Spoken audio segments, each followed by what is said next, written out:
नमस्कार दोस्तों, स्वागत है आप सभी लोगों का इंडियन फ्लाइंग चैनल पे। फ्रेंड्स, आज की इस वीडियो में हम आपको बताएंगे दुनिया भर से जुड़ी हुई बड़ी और काम की खबरें, जिसमें यहाँ पर आज की इस वीडियो में रहेगा एयर इंडिया से एक ज़रूरी जानकारी, साथ ही साथ यहाँ पर जेट एयरवेज से भी एक ज़रूरी जानकारी है।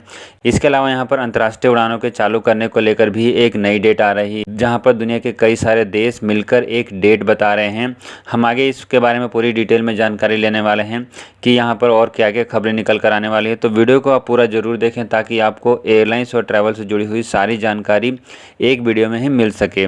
तो शुरू करते हैं आज का वीडियो। सबसे पहले यहाँ पर जान लेते हैं कि अंतर्राष्ट्रीय उड़ानों को चालू करने की जो डेट है वो कब की निकल कर आ रही है और कौन से देश यहाँ पर कब अपने अंतर्राष्ट्रीय बॉर्डर खोलने की बात कर रहे हैं।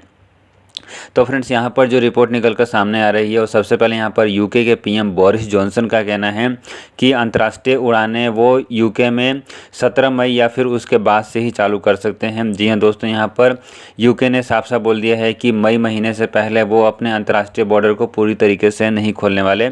यहाँ पर फ्लाइटें अभी भी यूके में ऑपरेट हो पा रही हैं, लेकिन पूरी तरीके से मतलब है कि बिना क्वारंटीन के ट्रैवल और बिना रिस्ट्रिक्शन के लोग एक देश से दूसरे देश में जाने के लिए कम से कम मई महीने तक का इंतज़ार करना पड़ेगा। इसके अलावा आपको बता दें कि मई महीने की डेट जो है 17 मई की जो डेट है वो सऊदी अरेबिया ने भी दे रखी थी। हालांकि अभी इसके ऊपर कोई भी कंफर्म नहीं है कि वो डेट आगे बढ़ेगी या फिर नहीं। यहाँ पर आपको बता दें कि सऊदी अरेबिया ने भी जो डेट है वो 17 मई की ही दे रखी थी। इसके अलावा दुनिया के कई सारे देश ऐसे हैं जिन्होंने अभी तक अपनी डेट नहीं बताए हैं, लेकिन यहाँ पर कुल मिलाकर बताया जा रहा है कि मई जून के बाद ही अंतर्राष्ट्रीय उड़ानें जो हैं कुछ नॉर्मल बेसिस पर चालू होनी ऑपरेट हो सकती हैं। तो फ्रेंड्स, ये थी अंतर्राष्ट्रीय उड़ानों को लेकर एक ज़रूरी अपडेट जो कि आपको पता होनी बहुत ज़रूरी थी।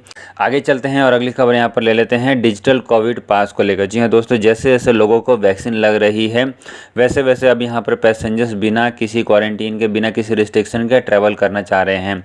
ऐसे में यहाँ पर दुनिया के कई सारे देश जो हैं डिजिटल कोविड पास को भी लेकर आ रहे हैं, जिसमें जिन लोगों को भी वैक्सीन लग जाएगी उन सभी लोगों को ये डिजिटल पास ऑफर किया जाएगा। यहाँ पर आपको बता दें कि एयर न्यूजीलैंड, जो कि न्यूजीलैंड की एयरलाइंस कंपनी है, वो अपने पैसेंजर्स को डिजिटल कोविड पास ऑफर करने जा रही है। और यहाँ पर जो पैसेंजर्स भी ऑस्ट्रेलिया के लिए ट्रैवल करने वाले हैं वो सभी के सभी पैसेंजर्स इस डिजिटल कोविड पास के माध्यम से ट्रैवल कर सकेंगे। इसी तरीके का सेम पास यहाँ पर आईटा भी लॉन्च करने वाला था, लेकिन अभी भी वो ट्रायल फेज में ही है और टेस्टिंग चल रहा है।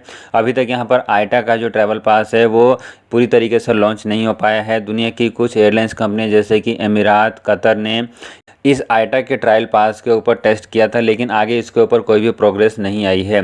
इसके अलावा यहाँ पर दुनिया के कई दूसरे देश भी इसी तरीके के पास के ऊपर काम कर रहे हैं। जैसे जैसे यहाँ पर लोगों की संख्या बढ़ती जाएगी वैक्सीन लगने वालों की, वैसे वैसे इसकी डिमांड भी बढ़ने वाली है।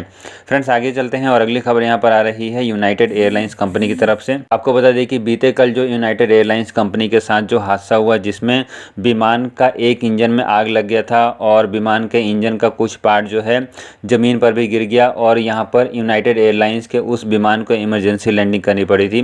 आपको बता दें कि ये जो विमान का हादसा हुआ था ये बोइंग 777 एयरक्राफ्ट में हुआ था।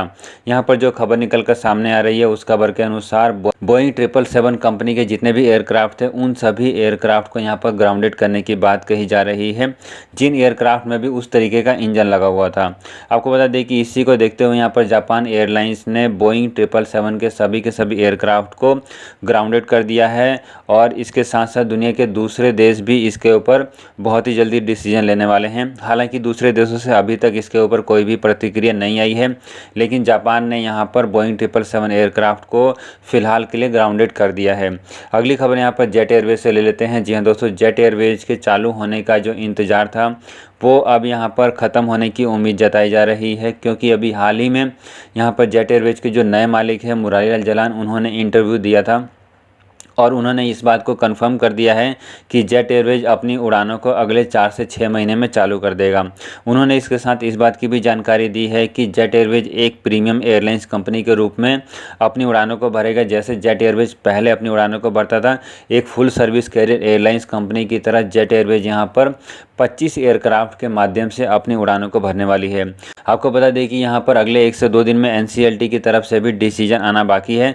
देखते हैं यहाँ पर एनसीएलटी की तरफ से कब तक डिसीजन आता है। जैसे ही यहाँ पर एनसीएलटी की तरफ से फाइनल अपडेट आ जाता है, उसके बाद जेट एयरवेज अपने जो है उड़ानों की तैयारी शुरू कर देगी। आगे बढ़ते हैं और अगली खबर यहाँ पर आ रही है दिल्ली एयरपोर्ट की तरफ से।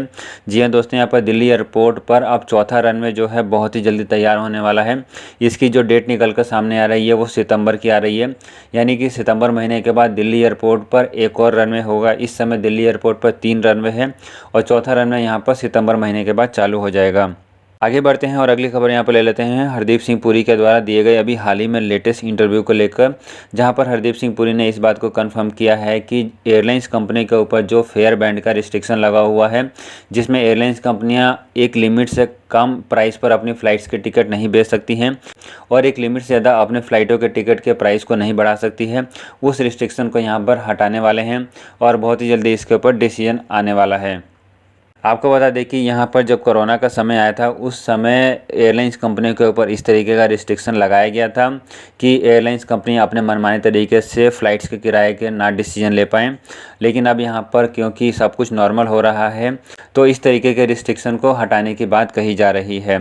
आगे बढ़ते हैं और अगली खबर यहाँ पर आ रही है एमिरात एयरलाइंस से। आपको बता दें कि एमिरात एयरलाइंस ने हैदराबाद से अभी जो फ़्लाइट ऑपरेट करी है, उसमें पूरी तरीके से ई बोर्डिंग को शुरू कर दिया गया है।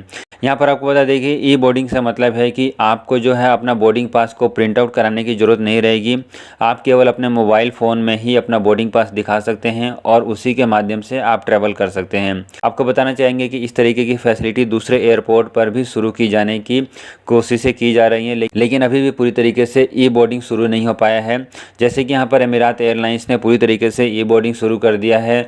बहुत ही जल्दी यदि दूसरी एयरलाइंस कंपनियाँ भी इस तरीके की ई बोर्डिंग शुरू कर देती है तो यहाँ पर पैसेंजर्स अब पेपरलेस तरीके से अपना ट्रैवल पूरा कर सकेंगे, जहाँ पर उनको अपना जो बोर्डिंग पास है उसको प्रिंट आउट कराने की ज़रूरत नहीं पड़ेगी। अगली खबर यहाँ पर विस्तारा एयरलाइंस से आ रही है। फ्रेंड्स, आपको बताना चाहेंगे कि विस्तारा एयरलाइंस 3 मार्च से लेकर 27 मार्च के बीच में अपनी अंतर्राष्ट्रीय उड़ानों की शुरुआत करने वाली है। विस्तारा की ये नई उड़ान जो है मालदीव के लिए रहने वाली है और विस्तारा मुंबई से मालदीव की अपनी उड़ानों को शुरू कर रही है।